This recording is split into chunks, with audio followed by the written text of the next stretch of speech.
अस्सलाम वालेकुम वरहमतुल्लाहि वबरकातुहू। सजनों बेलियो ते मित्रों, अज एक तुहाडे वास्ते अज एक होर कलाम पेश करन लगे हैं। जी जी अर्ज कर आवे माही तैनू रब गिण आया ते होइयां मुद्दतां गिण गिण घड़ियां हिजड़ तेरे विच अखियां रोवण जिमें सावण महीने दियां झड़ियां।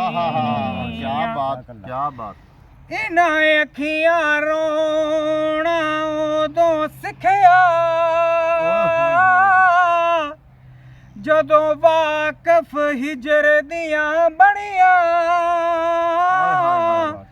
बेगुलाम फरीदा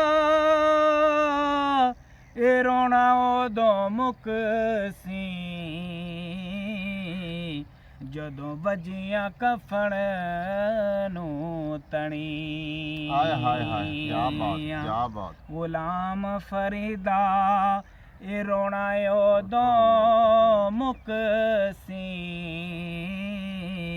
जदों वजियां कफन नू तणी।